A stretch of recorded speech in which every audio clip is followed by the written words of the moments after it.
Welcome into the episode of Patrick Jones Baseball. This week on the podcast, we have Clay Martin. Clay is an assistant coach at the University of Pittsburgh, really good pitching coach. He's someone who has been at other divisions too. He's been at the Division II level. He's been at the Division III level. He coached at Seton Hill University, which is one of the top Division II programs in the country. And overall, he's just a really good guy. He was actually a recommendation. Tyler Rubowski, who's another guest on the podcast recently, recommended that. It's like, hey, you got to get this guy on, and really enjoyed my conversation with Clay. Really like the staff at their University of Pittsburgh. We've had Devin Mesoraco on the podcast in the past, and he's great. So Clay was phenomenal as well too. I'm going to put all of his social handle in the show notes, so if you want to follow him, make sure to do that. But I really think you're going to like this one. We cover a lot of pitching, obviously, because Clay is a pitching coach, but we talk a lot about recruiting, we talk about development, the current landscape of college baseball, and then all the different things that he's seen over time work at the Division II and now in the ACC. So I think you're going to enjoy this episode with Clay Martin. All right, we now welcome on the podcast Clay Martin. Clay, thanks for coming on, man. Patrick, thanks for having me. I really appreciate it. Before we just started recording, we were talking about you guys playing down at the ACC tournament and that home run that was hit, and your reaction, just like you didn't even know what was going on. I've never been to the ACC tournament. I've been to the Big Ten tournament one time, but really not many others. What was your experience just at the ACC tournament as a whole? Like you, Patrick, it was my first time there. And Charlotte's a beautiful town. The ballpark is majestic. It reminds me of PNC Park with the city skyline in the background. So we got down there on Sunday after we played our last weekend series, and we walked around the park, and it was one of those surreal moments where you're like, holy cow, this is the biggest stage, or at least one of the biggest stages in college baseball. And the tournament environment's great because everyone's staying in the city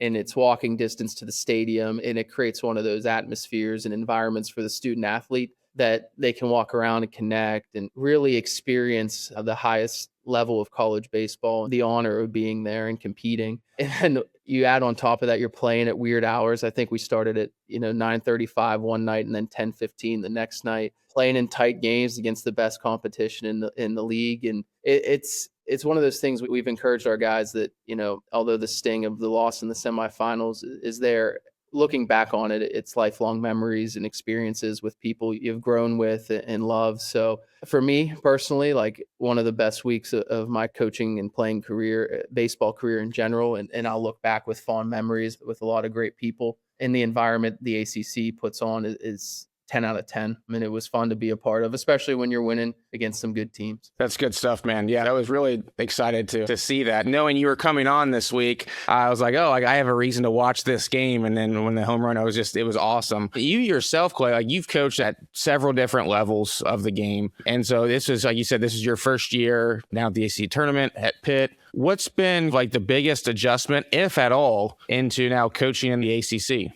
I'd say there's a ton of adjustments, right? And I think more of that is just being in a different program with a different staff, different players, learning what we're trying to do here, whether that's on or off the field. And naturally, at the same time, trying to keep it simple and understand what wins and gets people better and provides a good experience in development for the student athletes. From a baseball perspective, right, there's some, I don't want to say daunting, but bigger differences than maybe I anticipated. Naturally, you'd imagine from a pitching perspective, the hitter's a lot more dynamic and generally better just because more power, able to adjust, the lineups are deeper. The strike zone is very true in the ACC, and I think this year it even got more true from what I've gathered. They're being held accountable to a TrackMan strike zone, and you're going to have to make good pitches to get these high-level hitters out. So that makes it challenging for pitchers, but something that from our perspective as coaches is able to teach these guys what matters and what is valuable. If you're leaving pitches in the heart and not getting ahead in counts, this league will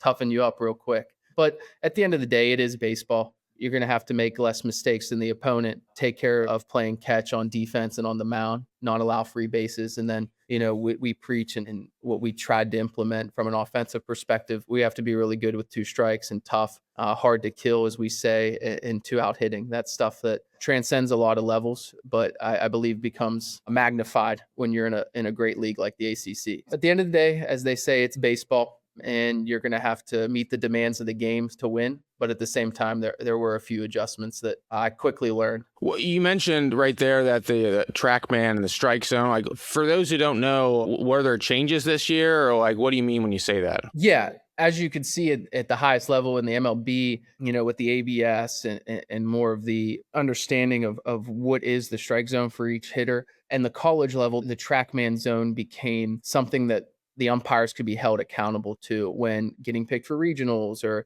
being evaluated for their performance. So with that, I don't want to say new rules, but more so more enforced standards came in with what the umpires were calling. And it showed up on umpire reports and how we were able to get post-game information from the TrackMan system. And I'm not saying it was good or bad, but at least we have an understanding of what the umpires are calling and what they're being held accountable to, if that makes sense. Totally. Yeah, totally. No, I'm glad. I assume, are you a fan of that or no? I think it's fair in the day and age of college baseball, and I think baseball in general, where there's so much information, resources to collect data or information. It gives us a even playing field to where each team understands what the umpire's calling or what the zone is, and we get that information post game to understand, hey, this may be what umpire A is calling or more inclined to call the next time we face him, or we see from some resources heading into the conference tournament or late in the year when we have all this data, hey, this is where he's typically going to call in it.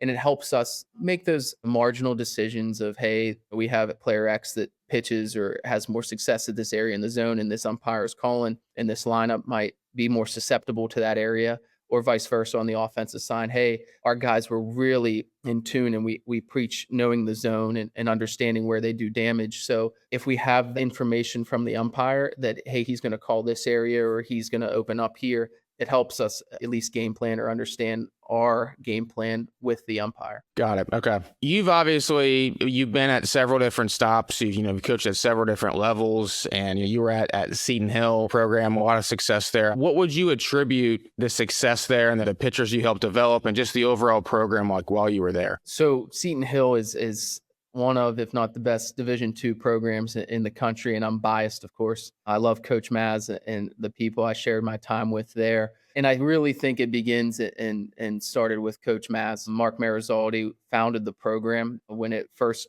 began in 2003, I believe. And he's been the lone staple that's been there for the 20 plus years of the program. So when you talk about the success of Seton Hill and the continuing success, it starts with him. And I think he does a great job of implementing standards. And through that, the players and the coaches that have went through there are expected and taught to live up to those standards. And I think that reigns true with the success in the pitching development there, because they were good on the mound well before I was there. And even this year, they had a pitcher of the year and success on the mound as well. It was easy to, I don't want to say easy, but it was an environment where I was able to reinforce those standards and understand that we were performing for people before us. And I had a great group of players that brought down those standards when I got there. And at the end of the day, that tradition being passed down by the players is probably as important as anything. They knew what was expected. They knew that we were going to compete in the zone and pitch fearlessly out there. And at the end of the day, if you weren't going to do that, you adjusted and failed through it and got there at some point in your career. That's good stuff. And what would you say that you learned, if there's like one main takeaway that you, Clay Martin, as a pitching coach, took away from the time you started to the time you left there, what would that be? That's a great question. And I will say I learned a lot during my 3 years there. Mainly, I think, for one reason, because of Coach Maz. And the second reason, I was allowed to fail and given a lot of freedom to fail during my 3 years there. I think, to me, what was most important was that aspect of embracing failure and understanding that, one, we play a game of failure, and two, if we allow these guys to fail and promote it, that's going to create that learning environment and those jumps and growth on and off the field, whether it's baseball or in life. Because we always used to say it, and I'm sure he still sells it. The reality is, at that level, 99% of those guys are going to go on to do something other than baseball. So teaching life through the game and understanding that you're going to fail, and if you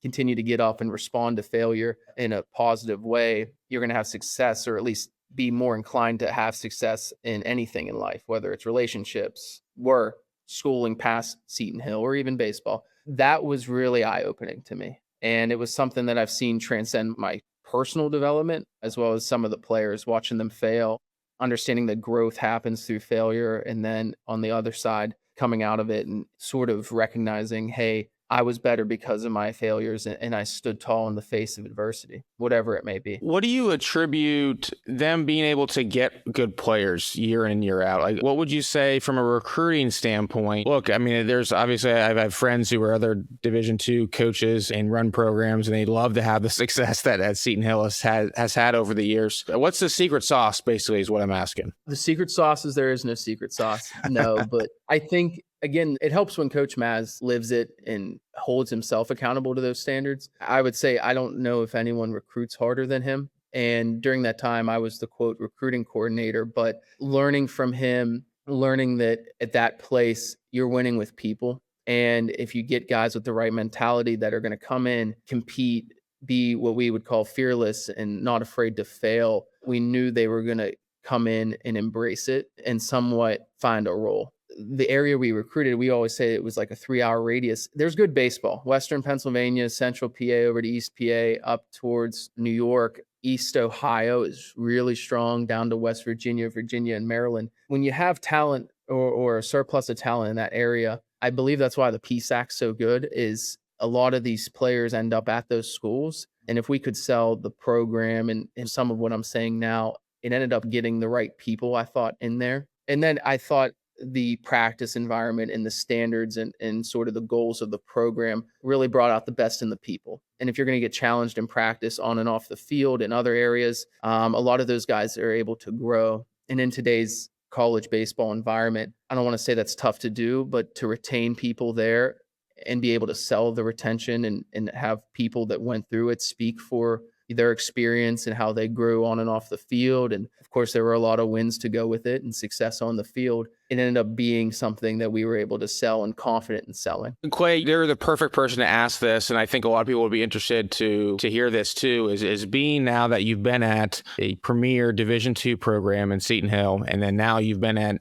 at Pittsburgh in the ACC. What's the difference? What's the difference between the players from a talent standpoint, consistently across the board? What's your takeaway? Because I think that'd be interesting for people to hear. Yeah, and through my first year, if you had asked me that question maybe 6 months ago, I wouldn't have had a great answer, and I probably don't have a good enough answer for you yet. I do think it comes with consistent depth and maybe the aptitude of each player. And I'll say this, it's the thing I have to remind myself at all times, and I've coached at Division III to start, played Division III, went up to Division I, back to Division II. All these players and student athletes are still young men learning themselves. They're still 18 to 23 years old. They don't have it all figured out, even if they do throw 95 or was a high draft pick out of high school. They're still learning and growing as young men. That's something that I've had to adjust to, because you assume like, hey, this guy's talented. He has projection towards professional level, but he's still a young 18, 19-year-old. They still crack jokes like anyone. They still are going to fail and need to mature. So that's consistent. So I actually answered the other question. What's the same? But I do think it's that aptitude in a sense. At this level in the ACC, right, there's probably that floor of aptitude that's needed to compete, or at least be able to try to compete. And when you see that, it comes back to a lot of the recruiting. And it's something that I hope to experience more of this summer because of the timing of when I got hired. You know, you're going and looking at a younger player and understanding what might lead to a projection, as they say, or you trust your resources and connections through recruiting of like, hey, I know what this is supposed to look like at this level, and I know what you looked for historically from a perspective as a recruiter. I think this is up your alley. And each individual and player that we've had, or I guess I've had through different levels, at the end of the day, I still think you win with the people and the hard workers and character guys that are going to put the team first and get the most out of themselves for the greater good of the team. When you go and recruit this summer, will you recruit to your guys' home field? Like, will you be looking for pitchers? Like, let's say the ball, if it flies there, if it doesn't fly there, is the home field taken into any part of the recruiting process at all for you? For sure. I do think from a pitching perspective now, this might be one of the answers to the previous question. I'm a big fan of competing in the zone, and I think that gets you in the door. You got to pitch. You got to be able to throw multiple pitches for strikes, and that might mean throwing some pitches out of the zone for chase and swing and miss. But when the game is becoming increasingly offensive at this level, the ability to have put away stuff and get swing and miss is important, and being able to develop that and or catch it on the recruiting trail is paramount. To answer your question, I think more so the college game in itself becoming more offensive, the power on the mound wins games, and being able to do that from a player acquisition perspective and also being able to develop that, I think is going to lead to some success here. And that's probably one of the bigger differences. And I'd say like leveraging the count to get outs and getting pitcher favorable counts gets you your foot in the door to have success, but being able to finish those at bats and put guys away with 2 strikes and get some swing and miss to lead to those put away pitches is paramount. Execution, smaller misses, and stuff that we did well at times this year, but could have been better at other times as well. And the margins are slim in this conference. So to your point, maybe not so much the park, but more so the college game in itself at this level. And going back to what you were just talking about in terms of this year, maybe guys weren't putting guys away when they could. Does that come down to mentality from a pitching standpoint? I've never been a pitcher. I know I'm sure it feels like you're just on an island all by yourself sometimes out there. So when you do see some of your guys struggling at times, do you think, is it really mechanical or is it really just mental, and then the mental affects the mechanical? I think it's an all-encompassing task, so to speak. It can become something where the mental affects the mechanical or the delivery, as you said. But at the end of the day, we always have to pitch on the offensive, whether it's an 0-0 count, 1-1 count, 3-2, 2-2, 1-2. Like, we're attempting to put guys away or get guys on or out in 3 pitches or less at all times. And I do think with better ability or stuff on the mound, that makes that job easier. But at the end of the day, I have seen a lot of guys, I don't want to say struggle mentally, but understand that,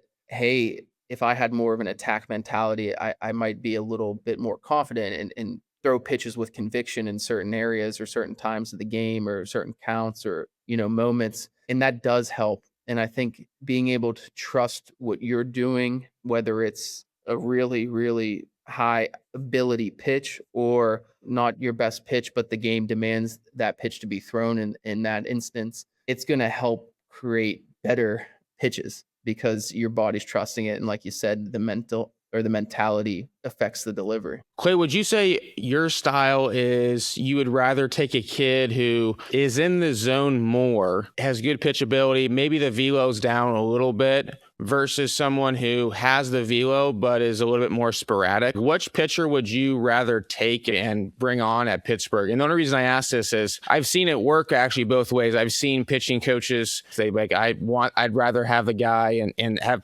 seen them take the guy who had really good stuff and was a bit sporadic and really help him from a command standpoint. And I've seen other guys where it's like, man, I just want guys in the zone. I'd rather have a guy in the zone, a couple of different pitches, and I know I can help him and improve that velocity. Which side do you fall on? From our perspective, in today's day and age of college baseball, I think it depends more so on if they're a high school recruit or maybe a transfer recruit. If it's a high school kid, I think the guy that competes in the zone with multiple pitches, we hope and trust that we can get him stronger, be able to develop the velocity and stuff, so to speak, in our program. And, between our weights, our arm care, our throwing and delivery development. And then on the flip side, if we're looking for someone in the transfer portal who is presented with how you said, maybe he's out of the zone, but he has better stuff, or in the zone and maybe lighter stuff, if they show the ability to have gotten outs at this level and compete, and you bring up that mental side, right? Have they experienced 70 innings in a Division I or any level environment? And with those 70 innings, you're assuming they're failing and they're dealing with maybe questionable calls from umpires that could have swayed them in another direction mentally, or bloop hits, or they make bad pitches and have to get back in the zone and compete. I think that shows up in longevity. So that sort of mental side of the game, I think, can be valued through that. They're going to compete in the zone regardless. And you hope, as they're continuing to mature and progress, we can add the finishing touches to them. We have great resources. I mean, I'd say our best 2 resources are our head coach, who has been a pitching coach in the ACC, SEC, and Big 12 for 20 plus years, and now a head coach. He's had first round picks. He's had first overall picks He's seen what it takes to compete and have success at this level. So if you come in here from another program and you do need a few finishing touches, he's been able to show that he can help there. And then we have Devin, like we talked about off air, big league catcher, had tons of success in the bigs, helped many pitchers at that level and have helped a ton of guys here. They're able to, again, maybe add those finishing touches and give different perspectives than what these guys have seen. And that's really maybe not so much adding velocity or a pitch shape or whatever, but adding the ability to become that complete pitcher and add on to what they've already had in a successful career and get better in a multitude of areas that are going to get them to their next step.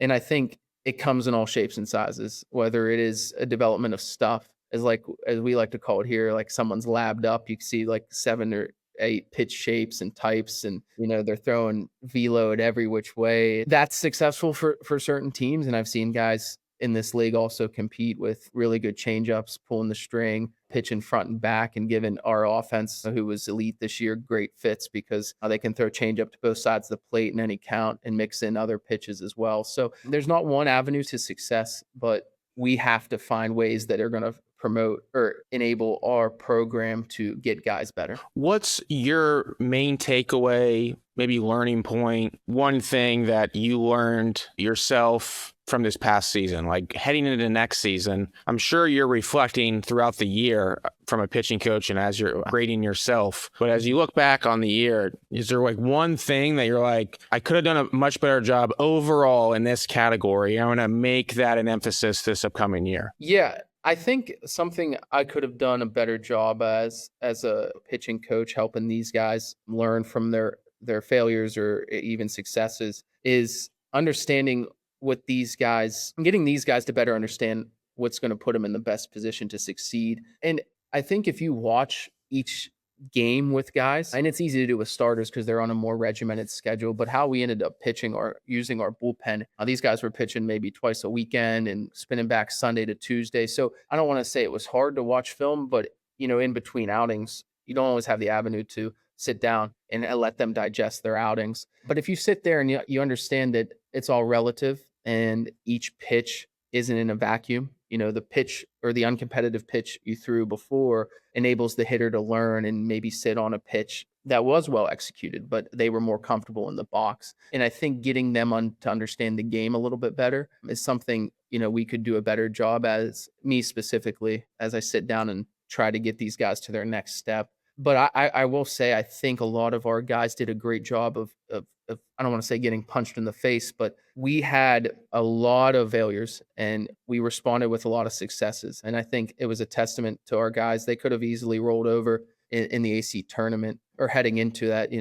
We wore our last, I think, 9 conference games, and we could have easily shelled up and not competed there on the mound, but we had some great pitching performances, gutsy pitching performances, leaving it all out there for us. And if you're still trending up towards the end of the year and responding, I think that's a key to any team or group. But at the end of the day, getting these guys to understand what they do well and learning from the game is our main task, whether it's something specific for one guy that might look different for someone else. Going back to your own entire coaching journey, was there a time when maybe you coached a pitcher early on and you learned a major lesson as a coach? And if so, what was that? I learned early from a travel ball 14U travel ball team, the Pittsburgh Outlaws. I was coaching summer of 2020. So after the COVID pandemic shut things down, that would have been following what would have been my first year of college coaching. We had a great group of young kids. And at the time, I thought pitching and coaching was all mechanical delivery stuff. I dove into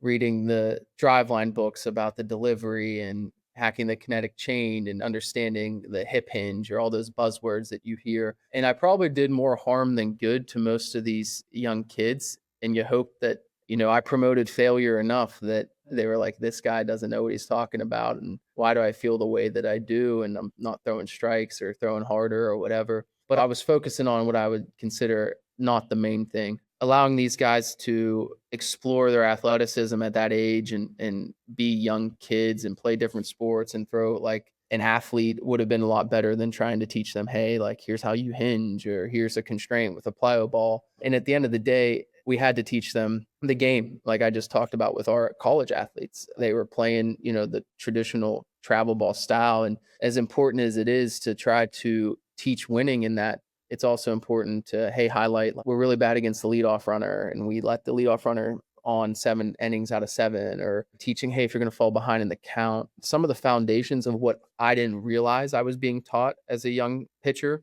or baseball player. I should have done a better job of emphasizing those when I was coaching young kids. So I had a great time with those kids, and I feel like they did at least learn and have a good experience. But if I could have done it all over again, I would have valued a little bit more the game and, their athleticism and allowing them to explore and fail. I was talking to someone who played time in the big leagues about this, and he was coaching younger kids. And I was like, dude, like the problem is you have too much experience. Like, too much about everything, and you have to pretend to be dumber for younger players. That's why I think sometimes the best coaches at higher levels aren't always necessarily the best coaches at lower levels, because they know so much and you have to just pretend you don't know that much for young kids. Going back, if you, like you said, if you could do that over again, you just completely ignore a lot of the things now about just mechanics and everything, and just keep it really simple. I think that's a key at any level, is keep it as simple as possible. I feel like even at our college level, we're getting more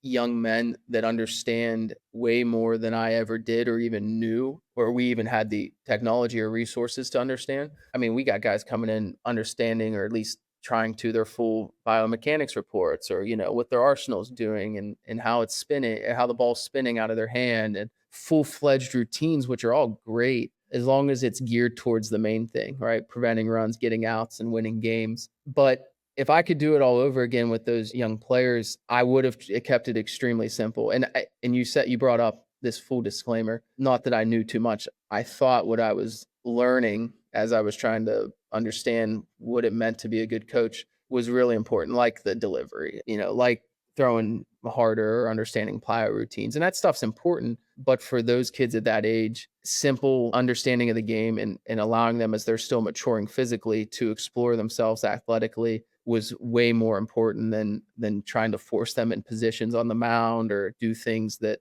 kind of took away from their body's predisposition to move. You coached Ian Korn during a breakout season. I believe he was National Pitcher of the Year, if I remember correctly. When did you realize that he had the chance to become that type of a pitcher? This sounds maybe unbelievable, but we had so many great pitchers at Seton Hill during my time, especially when, I don't want to say Ian was younger, like he would have been a sophomore, junior, and we had Kevin Bopple, who was a draft pick, Aiden Layton, who ended up being a draft pick, Brandon Bergard, Andino Vecchiola, Michael Marinchek, Blake Barker, these guys that were like all conference, all region type arms blended in with Ian. So I don't want to say he didn't stick out. Like I mentioned earlier, the standards and the tradition there were so strong that, yeah, Ian was good, but he sort of blended in with a lot of those other arm talents. But he ended up, unfortunately, getting injured my first year there around middle of March. So the timing of that was interesting because it set him back towards where he could come back, perform, and compete in game towards the end of our 2024 season. And he was, and this is probably the answer to your question, his work ethic and character, as you could imagine, really showed during the rehab process. He was a great teammate when he couldn't play. He worked diligently with the PT and in his throwing program, and he ended up being able to come back towards April of the next year. I think in competition, I could be wrong. Ended up pitching out of the pen for us, and he wasn't crisp and didn't feel probably 100%, but Ian's going to take the ball in his character and compete and give his all for the team. And then that summer, he really broke out and pitched well in the prospect league for the Johnstown Mill Rats. And the stuff just kept becoming more consistent and better. And then he comes back in the fall, and I think he was like low to mid 90s, touching a 95 here and there in our scrimmages and just absolutely dominating hitters. So it was kind of that summer into fall where he decided, or at least showed, that he was trending in the upper echelon direction. And then his season was just lights out, and he was an automatic win and an automatic X amount of innings with two runs or less for all of that year. And he deserves all of it because of his character and work ethic. He brings out the best in people around him. He's the ultimate teammate, and you're probably going to see it as he goes into regionals here with West Virginia. He's the ultimate competitor, strike thrower. The stuff's good. He's going to suffocate you in the zone and be that elite pitcher he is. Yeah, definitely looking forward to watching him in the regional. Last couple questions for you. Was there ever a time, you mentioned earlier that you were the recruiting coordinator, even though the head coach was very involved too, you're at Seton Hill, but was there ever a time when there was like a hidden gem type player that you found that maybe other schools overlooked? And if so, what did you see that they didn't? This is one of those questions I told you off air that stumped me. I think from a recruiting perspective, I mentioned earlier at Seton Hill and some of the places I've been, you're trying to find guys that fit what you and the program are trying to do. And at Seton Hill, for example, offensively, we played very fast. We ran. We didn't want to strike out a lot. Those type of players fit in our mold versus maybe like a power hitting, left fielder that can't defend. And that was just our mold. That's not right or wrong. That was just what we tried to do. And on the mound, like we talked about, we're trying to throw a lot of pitches in the zone, compete with 2 to 3, hopefully 4 pitches at any time and any count. And I felt as though in this area, in this region, we would go out and look for a lot of guys that when I think the recruiting market promoted velocity and stuff, maybe guys that we saw, I thought on the mound for sure, we needed to see them in game at least once or twice and get evaluations from coaches that we trusted or people that we knew and trusted that they were going to compete, pitched in, I don't want to say big games, but consistently throughout their high school career, or at least the end of their high school career, and always took the ball and wanted to get outs. So the short answer is I don't know if we found any hidden gems, but I felt we were really good in recruiting what fit the mold there. And I think those hidden gems or those guys that maybe were what I believed maybe undervalued in the Division II recruiting market. I don't want to say we're no-brainers, but we knew when they came in, they were going to be able to gain confidence in their ability, get stronger, and get better in what we had. So there's some names off the top of my head that I thought, I don't want to say we're hidden gems, but we were really excited to get. And I'm probably missing a few, but there was a Zach Herb. He was a somewhat local kid who threw a ton of strikes and could command a really good breaking ball and competed from the Newcastle area. That when we got him, we were like, wow, that's a really good get for us. And we beat out some other schools that we normally competed with and oftentimes lost to recruiting. And there's probably many other names, but that's one that sticks out to me. And the character there was real high. So it was an exciting one. All really good stuff. Really good stuff, Clay. Last question I have for you.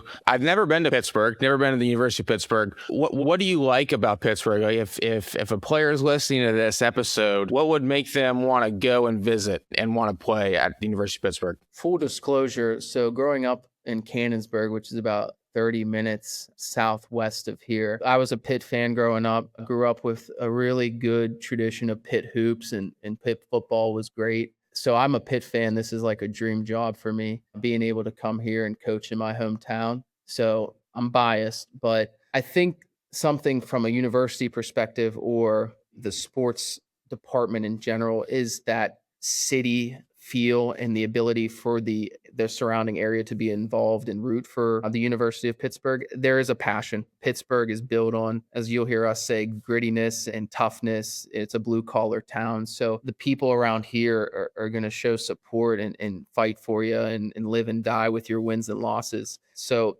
that's exciting. And it's a great sports town from the Steelers, Penguins, Pirates, and Pitt. So that's always something we'll sell. I do believe if you like the city and a lot of times these guys that have pro aspirations, we sell it as, hey, if you're going to play in the MLB, you're going to play in a city. So getting used to city living is going to help. And it's going to be something you'd be well adjusted to if you come here. But at the end of the day, I think what obviously drew me here along with, my love for baseball is the pride in the city and pride in the university. I didn't go here or anything, but I rooted for Pitt my whole life. So being able to wear the blue and gold and wear the Pitt across my chest or on my hat is a dream for me. And I think for local guys or people that understand that, it's something that will always help us and something that in today's market, with the money being thrown around, with the ability to buy players, so to speak, the pride and the want to be a part of this is